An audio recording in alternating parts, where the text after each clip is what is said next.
দেশের উপর দিয়ে সদ্যই বয়ে গেছে ঘূর্ণিঝড় রেমাল। সোমবার দিনব্যাপী তার তাণ্ডবে বেসামাল হয়ে গেছে উপকূলীয় অঞ্চলের জনজীবন। তীব্র ঝড়ের সঙ্গে প্রাণহানি তেমন না হলেও নিঃস্ব হয়েছে লাখো মানুষ। প্রাণহানি তেমন না হলেও ঘরবাড়ি সহায় সম্বল হারিয়ে খোলা আকাশের নিচে ঠাঁই হয়েছে হাজারো উপকূলবাসীর। ক্ষতি কাটিয়ে নতুন করে কবে আবার মাথা তুলে দাঁড়াতে পারবেন, এই নিয়ে এখন দুশ্চিন্তায় তারা। সরকারি হিসাব বলছে ঘূর্ণিঝড় রেমালের আঘাতে ক্ষতিগ্রস্ত হয়েছেন অন্তত ১৯ জেলার মানুষ।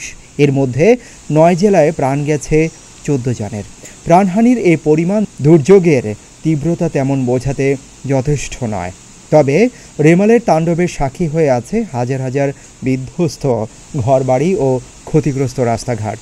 গ্রামীণ সড়ক এবং বেড়িবাঁধ ভেঙে এখনও পানিতে তলিয়ে আছে উপকূলবর্তী শত শত গ্রাম। পানিবন্দী হয়ে পড়ে আছে লাখ লাখ মানুষ। তলিয়ে গেছে একরের পর একর ফসলের মাঠ, ভেসে গেছে বিঘার পর বিঘা মাছের ঘের। সেই সঙ্গে বিদ্যুৎ ও মোবাইল নেটওয়ার্ক না থাকায় একরকম যোগাযোগ বিচ্ছিন্ন হয়ে পড়েছে দুর্যোগ কবলিত এলাকার বাসিন্দারা। হিসাব বলছে ঘূর্ণিঝড় রেমালের তাণ্ডবে বিতরণ লাইন লণ্ডভণ্ড হয়ে যাওয়ায় বিদ্যুৎ বিচ্ছিন্ন হয়ে পড়েছে দেশের ২,৭০,০০,০০০ গ্রাহক।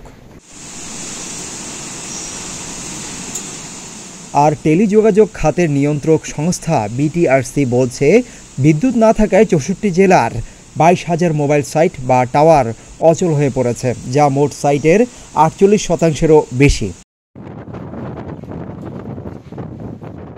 এদিকে ঘূর্ণিঝড় কবলিত অঞ্চলগুলোতে খাবারও নেই অনেকের ঘরে। আশ্রয়কেন্দ্রে যারা সরে গেছেন আগেই, তাদের সামান্য শুকনো খাবারও ফুরিয়ে আসবে দ্রুতই। সবচেয়ে বেশি কষ্টে কাটাচ্ছেন নারী, শিশু ও বৃদ্ধরা। সব মিলিয়ে উপকূলে নেমে এসেছে মানবিক বিপর্যয়। সোমবার রেমাল পরবর্তী তাৎক্ষণিক এক বিবৃতি দেয় ইউনিসেফ। তাতে সংস্থাটি জানায়, বাংলাদেশের উপর দিয়ে সদ্য বয়ে যাওয়া ঘূর্ণিঝড় রেমালের কবলে পড়ে স্বাস্থ্য, পুষ্টি, স্যানিটেশন ও নিরাপত্তাহীনতার ঝুঁকিতে পড়েছে উপকূলীয় অঞ্চলের ৮৪ লাখের বেশি মানুষ। ঝুঁকিতে থাকা বিশাল এই জনগোষ্ঠীর ৩২ লাখই শিশু। সদ্য বয়ে যাওয়া ঘূর্ণিঝড়টিতে সবচেয়ে বেশি ক্ষতিগ্রস্ত হয়েছে ভোলা, পটুয়াখালী ও বাগেরহাট জেলা। একই দিন দুর্যোগ ব্যবস্থাপনা ও ত্রাণ প্রতিমন্ত্রী মহিবুর রহমান ঘূর্ণিঝড়ের প্রাথমিক ক্ষয়ক্ষতির চিত্র তুলে ধরে জানান, রেমালের আঘাতে উপকূলীয় জেলাগুলোতে ৩৫,৪৮৩টি ঘরবাড়ি পুরোপুরি বিধ্বস্ত হয়েছে। এছাড়া আংশিক বিধ্বস্ত হয়েছে ১,১৪,৯৯২টি ঘরবাড়ি।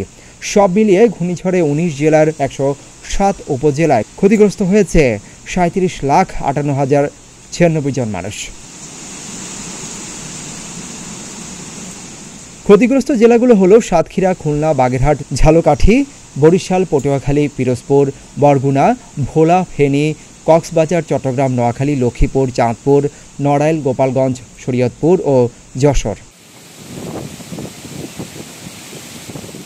মন্ত্রণালয়ের পক্ষ থেকে জানা যায়, ইতিমধ্যে ক্ষতিগ্রস্তদের সহযোগিতার জন্য ৬,৮৫,০০,০০০ টাকা দেওয়া হয়েছে। এর মধ্যে ১৫টি জেলায় জিআর হিসেবে ৩,৮৫,০০,০০০ নগদ টাকা, ৫,৫০০ মেট্রিক টন চাল ও ৫,০০০ প্যাকেট শুকনো খাবার দেওয়া হয়েছে। এছাড়া শিশুখাদ্য কেনার জন্য ১,৫০,০০,০০০ টাকা সহযোগিতা করা হয়েছে। সিদ্দিকুর রহমান, রুমন, প্রতিদিনের বাংলাদেশ।